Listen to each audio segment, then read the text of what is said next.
반갑습니다. 예, 반갑습니다. 예. 오늘 초하루고요. 우리가 이제 그동안 관음 시식을 3번에 걸쳐서 했고, 오늘 4번째인데, 세 번째 할 때 이제, 파지옥 지는 부분부터 해가지고, 장엄연보라는 앞부분까지 대략 어떤 순서와 내용으로 이렇게 진행이 된다는 이야기를, 흐름을 이야기했습니다.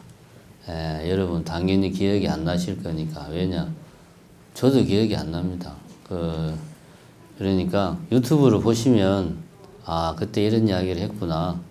관음시실 해설 3번째 보면은 대략적인 요런 흐름으로 이어진다 하는 이야기가 나옵니다. 아주 짧게 말하면 이제 요 부분이 이제 사실은 시식의 핵심이죠.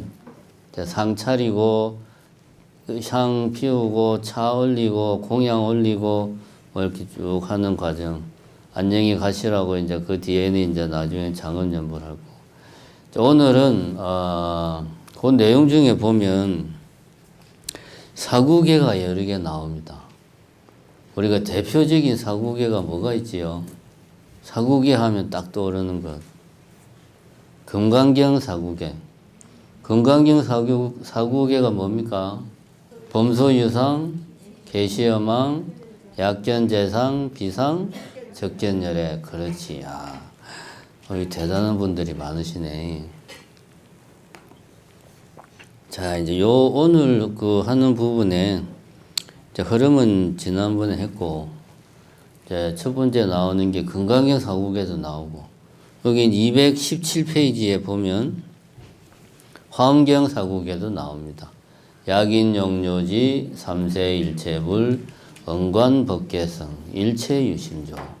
그 다음에 또 2개가 더 있어요. 법화경 사구계도 있습니다. 231페이지에 보면 펴셨나요? 231페이지 두 번째 줄 제법 종벌내 상자 정멸상 불자 행도의 내세 득작불. 요게 법화경 사구계다. 그 다음에 나오는 거는 열반경 사구계. 재행무상 시생멸법 생멸멸이 정멸유락. 이건 이제 열반경 사구계. 그러니까 요 부분 안에 대승경전을 대표하는 4가지 경전의 사구계가 다 들어가 있다. 그러니까 대승경전을 마음 같으면은 다 독송을 해드리고 싶은데 너무 많고 시간도 없고, 그러니까 각 경전을 대표하는 사구계를 골라서 넣은 거죠. 각 경전을 대표하는 사구계를 독송을 함으로써 해가지고 화엄경, 금강경, 법화경, 열반경을 영가님들에게 독송을 해주는 것과 같다. 이렇게 이제 생각을 하는 거죠. 그래서 오늘은 우리가 30분 만에 이 4개 경전의 내용을 마스터하는 속성으로 경전 4개를 오늘 끝내는 아주 귀한 시간입니다. 우리가 언제 이 4개의 경전을 30분에 다 끝내겠습니까? 자, 먼저 217페이지 화엄경 사구계 약인영료지 삼세일체불 언관법계성 일체유심더라. 여기 이제 유명한 화엄경의 사구계입니다. 사구계라는 말은 개송인데 4개의 구절로 이루어진 개송이다. 그래서 사구계라고 그래요. 보통 경전을 대표하는 그 개송들이 여러 개 있는데 그 중에서 이제 하나 대표적인 거 골라서 이야기를 합니다. 이 화엄경 사구계는 요 문장의 이제 핵심은 또 사구계 중에 4개의 구절 중에서 그 중에서도 또 핵심은 일체유심조. 일체유심조에 대해서는 제가 작년에 한글로 기억을 합니다. 여러분들 일체 유심조에 대해서 자세히 알고 싶으면 어디를 보면 됩니까? 유튜브를 들어가서 본문을 잘 찾아보면 작년 10월 달쯤 해서 일체 유심조는 불교의 핵심이다. 뭐 이런 주제로 본문을 했습니다. 그거 참고하시기 바랍니다. 그래도 이제 일체 유심조에 대해서 우리가 또 그냥 넘어갈 수는 없으니까 다시 한번 더 복습하는 의미에서 짧게 이야기를 합시다. 이 사국의 내용을 자세히 보면 약인용료지 만약 사람이 알고자 한다면 무엇을? 삼세 일체불. 삼세의 일체 부처님들을 알고자 한다면 삼세는 뭡니까? 과거, 현재, 미래. 자, 그러니까 삼세는 과거, 현재, 미래. 그러니까 모든 부처님들을 내가 알고자 한다면 부처님을 안다는 말은 다시 말하면 부처님은 곧 진리를 의미하니까 불교의 진리를 내가 알고자 한다면 어떻게 해야 되느냐? 응관 법계성, 응당 법계의 성품을 가너라. 그게 뭐다? 일체 유심조다. 그러니까 요약하면 불교에서 생각하는 진리, 부처님이 발견한 진리를 한 구절로 줄이면 일체 유심조다. 이거죠. 우리가 이제 흔히 생각하는 일체 유심조는 세상 일은 마음 먹기 나름이다. 아무리 추워도 안 춥다 생각하면은 하나도 안 추워. 뭐 예를 들면 지금은 내가 힘들지만 이거는 결코 힘든 게 아니야.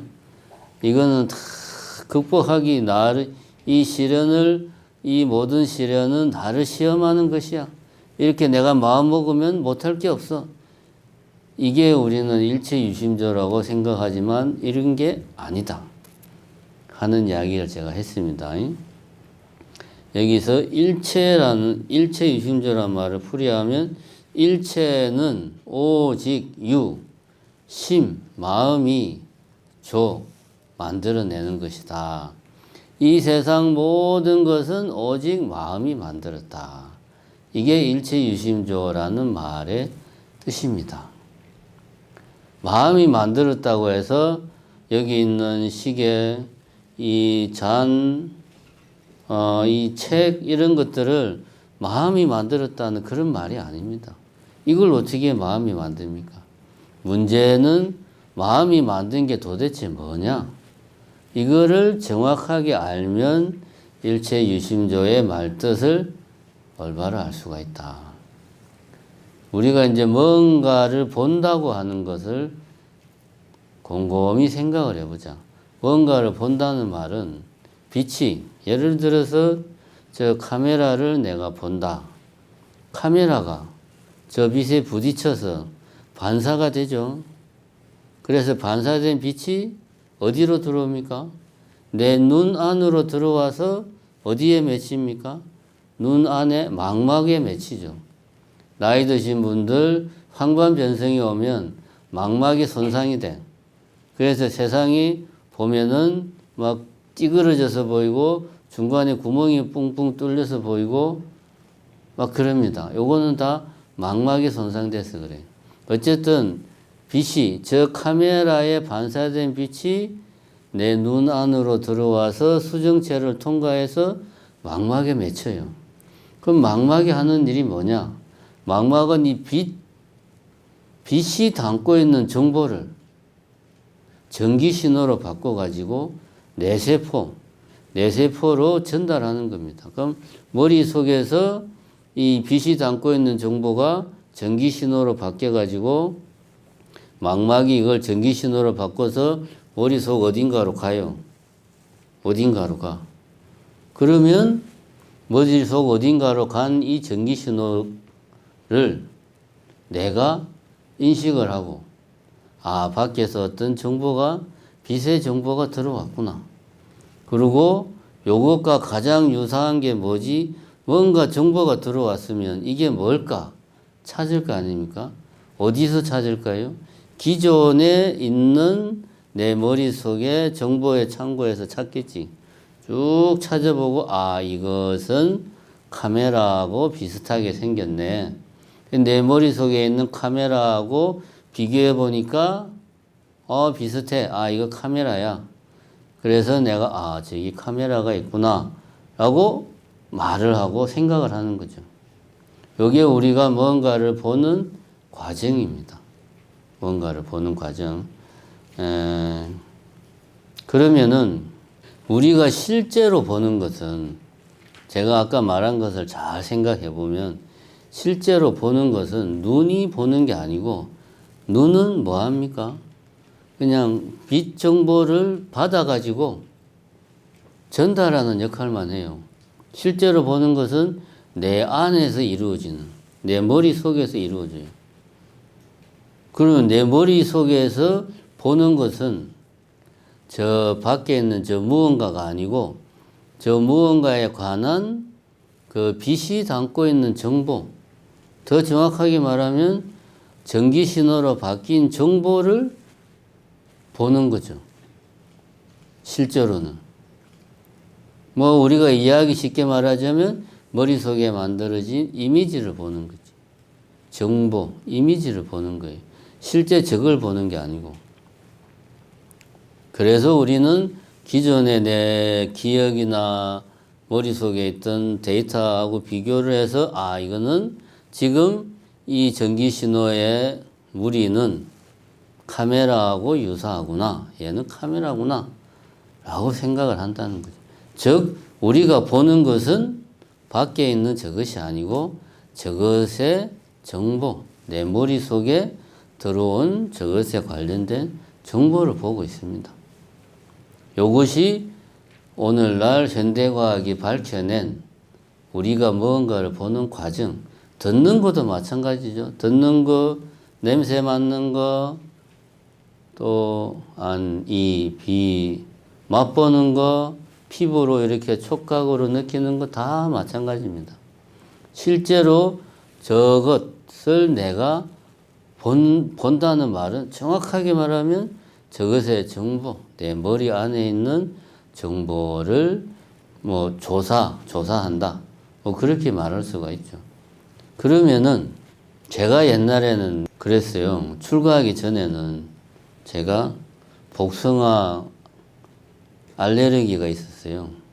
어릴 때 이제 설익은 복숭아를 먹어가지고 설사를 엄청 심하게 한 거예요. 그냥 진짜 어린 나이에. 제 기억으로는 아마 학교 들어가기 전에 설사를 엄청 심하게 했어요.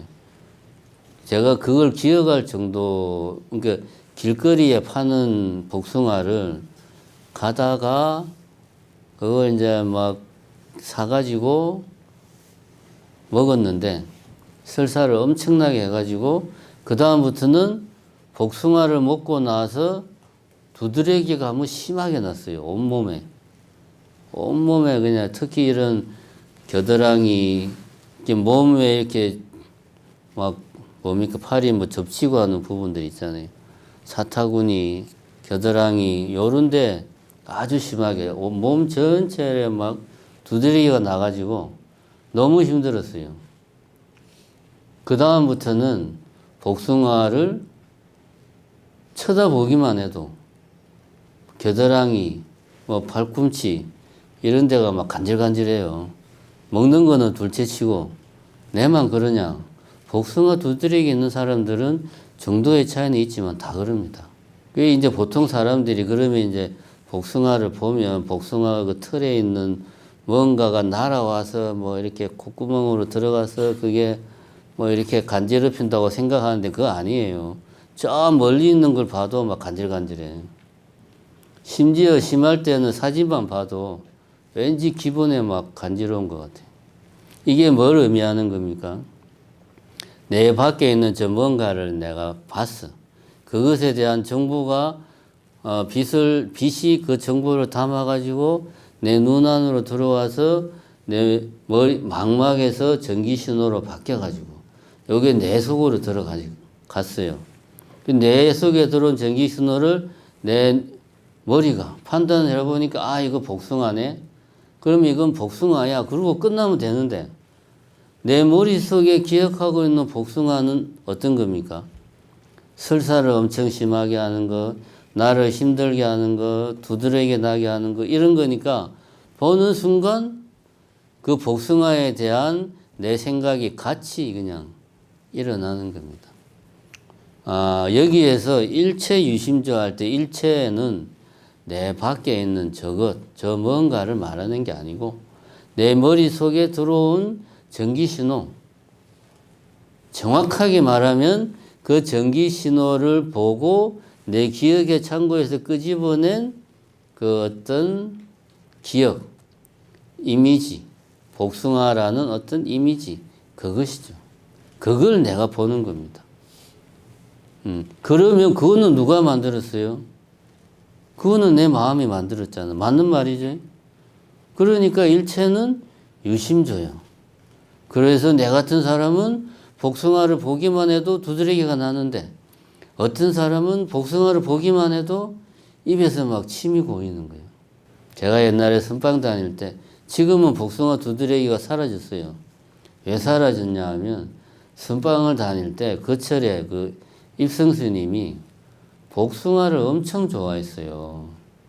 그래가 틈만 나면 밖에서 그냥 복숭아가 들어왔어요. 대중공약물이. 근데 그때 제가 이제 주로 이제 스님들 먹거리를 담당하는 소임을 봤거든요. 근데 이 입성 스님이 복숭아를 너무 좋아하니까 복숭아가 들어오면 그날 바로 씻어가지고 대중들이 먹어야 돼. 놔두면은 막 화를 내요. 다음날. 그러니까 나는 나름대로 이제 이 다각 소임자로서 복숭아가 좀 많으니까 오늘은 먹지 말고 내일 먹어야지. 요거는 모레 먹어야지. 안 돼요. 무조건 오늘 먹어야 돼.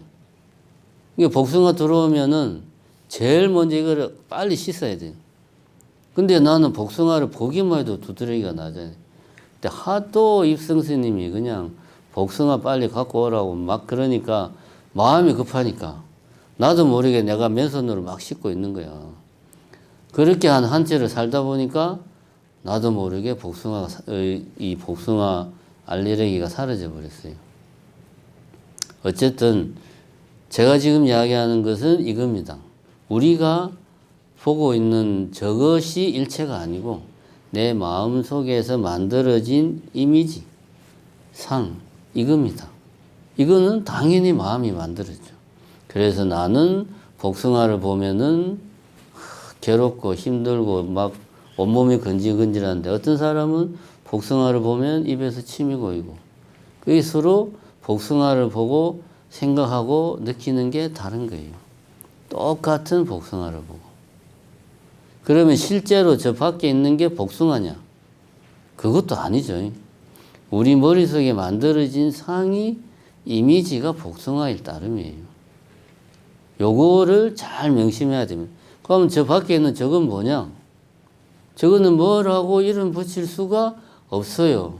이름 붙이는 것 자체가 제가 아까 말했죠. 머릿속에 내 기억의 창고 속에 있는 그 뭔가하고 내가 지금 내 머릿속으로 들어온 이 정보를 비교하는 과정에서 찾아내가지고 그 뭔가에 이름을 붙이는 거예요. 그러니까 저거는 이름이 없어. 이름을 붙일 수도 없어. 더 심하게는 저것이라고 우리가 다른 뭔가랑 구별할 수도 없어요. 그냥 부처님 말씀대로 하면 인연 따라 잠시 모였다가 또 인연 따라 흩어지는 거예요. 물론 저 카메라는 딱딱하기 때문에 잠시 모여있는 시간이 길죠. 근데 우리가 하늘에 구름을 봅시다. 구름을 보다가 우리같이 마음이 급한 사람은 구름을 보고 있을 때는 구름이 움직이지도 않고 변하지도 않아요. 그러면 이제 우리는 재미가 없으니까 잠깐 딴 생각을 하죠. 그 사이에 어떻게 됩니까? 구름이 모양이 바뀌어 있어. 또 정신 차리고 보면 아까 그 구름이 아니네. 이런 식으로 시시각각으로 인연 따라 잠깐 모였다가 흩어지고 인연 따라 변하는 거예요. 이름 지을 수도 없고 우리가 뭐라고 말할 수도 없는 거예요. 우리가 이름 붙이고 말하는 건 다 어디 있는 겁니까? 내 머릿속에 있는 이미지들. 그걸 우리는 이름 붙이고 뭐라고 말하고 비교하고 좋다 나쁘다 이야기하는 겁니다. 이 모든 것들은 마음이 만든 거죠. 그러니까 일체유심조다. 맞는 말이죠. 여기 이제 화엄경 사국에 그래서 이제 불교의 핵심이 이 일체유심조라는 말을 정확하게 이해하는 겁니다. 우리가 가지고 있는 가장 큰 착각은 뭐냐? 내가 지금 사실은 말하고 생각하는 그 대상은 내 머릿속에 있는 이 정보인데, 이미지인데, 우리는 이걸 착각을 해가지고, 저기, 이 연기실상안의 세계 속에 있는 저 무엇을, 저 무엇이 이름이 있고, 저 무엇이 다른 것과 구별이 되고, 저 무엇이 막 변한다고 우리가 착각을 하는 거죠. 이게 가장 큰 착각입니다. 그래서 우리는 저 무엇에 집착을 하고 애착을 가지는 거죠. 여기에서부터 번뇌가 생기는 거고 그 번뇌가 우리를 고통 속에서 헤매게 만드는 거죠. 그래서 일체가 뭐냐라는 것만 올바로 알아도 사실은 우리가 번뇌에서 벗어날 수 있는 길을 내가 아는 거다. 자세한 이야기는 작년에 했던 본문을 참고하시고 저 일체유심조의 내용만 정확하게 알면 그 다음에 230페이지에 보면 금강경 사국에가 나옵니다. 네 번째 줄에 범서유상 계시여망 약견 재상 비상 적견열행. 자, 요 말도 제가 아까 일체유심조 이야기한 거하고 같은 맥락입니다. 찾았어요.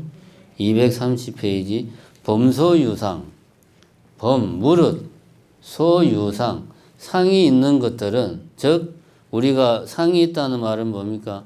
보고 듣고 만지고 냄새 맡고 맛보는 이런 것들은 계시허망 다 허망하다. 왜 허망할까요? 이런 것들은 내가 보고 듣고 만지고 하는 것들은 내 밖에 있는 저것일까요? 내 머릿속에 저것 들어온 내 머릿속에 들어온 이미지, 정보일까요? 내가 결국은 보고 듣고 느끼고 하는 것들은 머릿속에 들어온 정보들이요. 이미지들. 이런 것들은 실제로 있는 게 아니잖아요. 실체는 저거고. 그러니까 이거는 허망한 거예요. 그죠? 그 말입니다. 범소유상은 다 상이 있는 것들은 다 허망하다. 여기서 말하는 상은 내 머릿속에 맺혀진 이미지, 내 머릿속에 받아들여진 정보 이런 것들은 실체가 아니다. 저 바깥에 실제로 있는 저 무엇이 아니다. 그런 이야기죠. 약견 재상 비상 만약 재상이 모든 상이 아님을 본다면 모든 상이 그러니까 밖에 보는 저것 내 머릿속에 내가 저것에 받아들인 내 머릿속의 정보 이미지가 서로 다른 거다. 재상 모든 상이 상이 아니다. 내 머릿속의 이미지 재상 이것이 실제 바깥에 있는 저것이 아니다. 라는 것을 깨달으면 열애를 본다. 열애를 본다는 말은 부처를 본다는 말이고 부처를 본다는 말은 부처를 이룬다는 말이고 그 말은 곧 깨닫는다는 말이죠. 그러니까 진리를 정득하는 거다. 진리가 뭐냐? 우리가 보고 듣고 느끼고 맛보는 이 모든 것들은 사실은 내가 연기실상의 세계에 있는 것들을 받아들여서 내 머릿속에서 만들어낸 정보들이야. 일체는 이런 내 머릿속에서 만들어진 정보에 불과해. 라는 것들을 아는 것. 이것이 올바른 진리를 깨닫는 거다. 그럼 저거는 우리가 뭐라고 이야기해야 되냐? 그 부처님 가르침대로 한다면 내 밖에 있는 저 뭔가는 연기실상의 세계. 인연 따라 모였다가 흩어졌다가 우리가 보기에는 끊임없이 변화무상하게 변하는 사실은 저것이 변한다고도 말할 수가 없죠. 우리가 어떤 변하지 않는, 예를 들면 카메라, 내 마음속에 카메라라고 하는 변하지 않는 이미지가 딱 있으니까 그 이미지하고 비교하니까 저것이 계속 변하는 것으로 비춰지는 것 뿐이죠. 저것은 변한다고도 사실은 말할 수가 없죠. 실제 세계는 연기실상의 세계고 우리가 접하는 세계는 일체유심종, 내가 저것을 통해서 내 마음속에서 만들어낸 이미지를 우리는 보고 듣고 맛보고 조사하고 판단하고, 그래서 그것에 대해서 이렇다 저렇다 같이 판단을 내리고 애착하고 집착하고 좋아하고 싫어하고 미워하고 정오하는 겁니다. 그 이야기, 그러니까 건강경 사구계하고 화엄경 사구계가 맥락이 다르지가 않아요. 그죠? 같은 맥락입니다. 그 다음 페이지에 231페이지에 보면 제법 종벌레 상자 정멸상 불자 행도의 내세 덕작불. 이거는 무슨 경의 사구계라고 그랬죠? 법화경의 사구계. 예, 이거는 법화경의 사구계입니다. 해석을 하자면 제법, 모든 법은 본래부터, 종본래, 본래부터 상자 정멸상, 항상 스스로 정멸하다 이거예요. 정멸하다는 말은 적은 고요하다, 멸은 멸했다. 무엇이 어떤 뭐 변화무상한 그런 것들 내지는 번뇌 이런 것들이 다 사라졌다. 그런 게 없다. 이게 원래 제 법은 원래 스스로 항상 고요하고 번뇌나 변화로부터 그런 것들이 사라진 정멸한 상태에 있다.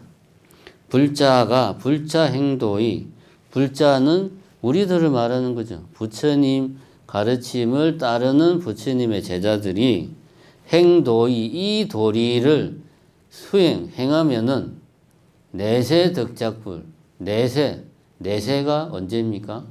다음 생, 미래할 때 이래죠. 다음 생에는 덕작불, 부처가 될 수 있다. 덕은 뭐뭐 할 수 있다는 뜻이에요. 부처가 될 수 있다. 그러니까 제법이 본래 정멸하다는 이 사실을 우리가 수행을 통해서 깨달으면 지금은 뭐 우리가 부처가 아니더라도 다음 생에는 부처가 될 수 있다. 깨달을 수 있다. 그럼 법화경에서 말하는 핵심은 제법은 정멸하다. 여기서 말하는 제법은 이것도 결국 화엄경에서 말하는 사구계하고 같은 맥락입니다. 여기서 말하는 제법은 우리 아까 말한 마음속에 우리가 막 생긴 이미지, 이걸 말하는 게 아니고 저것은 저것 자체가 변화무상한 게 아니에요. 아까 말했지. 인연 따라 모습을 우리가 보기에 카메라, 우리가 보기에 시계, 인연 따라 이런 모습으로 잠깐 보였다가 또 다른 모습으로 보였다가 인연 따라 생하고 멸하는 건 인연 따라 모였다 흩어졌다 하는 거지 생멸하는 게 아니다. 생멸하려면은 뭔가가 있어야 되죠. 뭔가가 있어서 이놈이 태어났어. 근데 잘 살다가 죽었어. 이게 생멸이잖아요. 근데 저 연기실상의 세계에는 뭔가라고 딱 규정된 게 없어요. 그러니까 생하고 멸하는 게 있을 수가 없죠. 그 세계는 말 그대로 공의 세계죠. 그래서 공의 세계, 정멸의 세계, 인연법 따라 굴러가는 세계 다 같은 말입니다. 자성이 없는 세계, 이것이다 저것이다 자성이 없는 세계 다 같은 말입니다. 우리가 저 연기실상의 세계를 이해하기가 힘든 것은 다른 게 아닙니다. 우리는 모든 것을 우리 머릿속에 정보로 가져와서 그것을 쪼개고 분석을 해서 이해를 하거든요. 그런데 연기실상의 세계는 그 이전의 세계잖아요. 머릿속에 정보로 들어오기 전에 세계란 말이에요. 근데 이거를 머릿속에 들어와서 우리가 이해 분별하는 방식으로 설명하려고 하니까 설명이 안 되는 거예요. 이해가 안 되는 겁니다. 이해가 안 되는 거는 어떻게 해야 됩니까? 이해가 안 되면 체험을 해야 되는 거예요. 머리로 이해할 게 아니고 우리가 수행을 통해서 연기실상의 세계를 내가 체험을 하는 겁니다. 그래서 뭐라고 그랬어요? 언어도단이고 심행처 멸이다.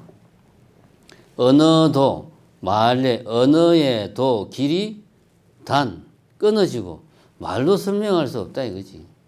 심행처 멸이라 마음으로 어떻게 할 수 있는 게 아니다. 내가 상상한다고 해서 생각한다고 해서 어떻게 할 수 있는 게 아니다. 그 세계가 연기실상의 세계다. 그 세계를 법화경에서는 이제 저 세계는 정멸의 세계라는 것을 네가 본래부터 체득을 하면은 그 네가 바로 부처야. 그런 이야기를 하고 있습니다. 같은 맥락이죠. 마지막에 열반경 재행무상 시생멸법 생멸멸이 정멸이라. 재행은 무상에서 모든 이 세상 만물이 변화하는 것들은 이 행은 무상하다 이거야. 항상하지 않다. 고정되어 있지가 않아 가지고 이것을 우리는 생멸법이라고 한다. 생멸이 멸해버리면 생멸법이 사라져버리면 그것이 바로 정멸이다. 그 정멸이야말로 즐거움의 세계다. 정멸이 위락, 즐거움의 세계다. 요거는 이제 제가 아까도 이야기했지만 우리가 마음속에서 이거는 카메라야, 이거는 시계야, 이거는 컵이야 라고 이렇게 규정하고 뭔가를 정하는 이 일체, 마음속의 일체의 세계에서는 그래서 뭔가를 규정을 하기 때문에 생하고 멸하는 세계예요. 생겼다가 변화하고 사라지고 태어나서 어른이 되어서 성장하고 병들고 늙고 죽고 이게 우리가 말하는 일체의 세계, 생멸법이 관철되는 세계. 그런데 연기실상의 세계는 그런 세계가 아니다 이거지. 생하고 멸하려면은 뭔가 실체 고정된 게 있어야 돼. 근데 연기실상의 세계는 이것이라고 고정된 게 없으니까 생멸이라는 것도 있을 수가 없다. 그래서 연기실상의 세계는 생멸이 멸한 세계다. 그래서 네가 만약에 저 연기실상의 세계를 네가 깨달으면 그것이 정멸의 세계고 그것이야말로 진정한 위락, 즐거움이다. 그런 이야기를 하고 있습니다. 같은 맥락입니다. 화엄경, 금강경, 법화경, 열반경 다 이 같은 이야기를 하고 있다. 핵심은 우리가 보고 듣고 느끼고 맛본다고 생각하는 이 세계는 사실은 우리가 우리 마음속에 이 연기실상의 세계의 정보를 마음속으로 우리가 머릿속에 받아들여서 그 머릿속에 구축된 정보, 이미지를 우리가 인식하고 있는 거다. 그것을 불교에서는 일체라고 한다. 그래서 일체는 마음이 만들었다고 이야기한다. 가장 큰 착각은 이것과 실제 연기실상의 세계를 일체의 세계와 동일시하는 것이 우리가 하는 가장 큰 착각이고 이 착각 때문에 거기에서 애착과 집착이 나오고 그 애착과 집착에서 번뇌가 나오고 거기에서 우리의 삶이 고통의 연속이 되는 거다. 이렇게 이야기를 하고 있습니다. 우리가 이제 관음시식을 사실은 공부를 하는데 내용을 보면 사실은 불교의 중요한 그 부처님 가르침의 중요한 내용들이 다 나옵니다. 이제 뒤에 가면 이제 장엄연불이 나오는데 장엄연불은 이제 쉽게 말하면은 영가님이 공약물을 잘 드시고 이제는 극락으로 갈 시간이에요. 그래서 극락을 가려면은 서방 정토를 주재하고 계시는 아미타 부처님에게 기해서 아미타 부처님을 생각을 항상 마음속으로 해야 극락으로 갈 수 있다. 그래서 나무아미타불 연불을 계속 하는 게 장엄연불이에요. 근데 우리 같은 중생들은 나무아미타불만 하려니까 지겹단 말이에요. 그러니까 중간중간에 추임새를 넣는 거야. 뭐 아미타불 제아방 뭐 이런 그러니까 나무아미타불만 하려면 재미가 없으니까 앞에 이제 법주 스님이 부처님 말씀 중에 좋은 말씀들을 선창으로 하면 나머지 대중들은 후창으로 나무아미타불하고 아미타불 제하방 나무아미타불 이런 식으로 그렇게 해서 이제 극락으로 보내는 거예요. 그러니까 장엄연불에는 진짜 뭐 불교의 그 여러 가지 좋은 구절들이 다 나옵니다. 그래서 사실은 우리가 관음시식을 공부하지만 부처님 말씀 중에 아주 그 핵심이 되고 그 중요한 구절들을 공부한다. 이렇게 생각하시면 됩니다. 네, 감사합니다.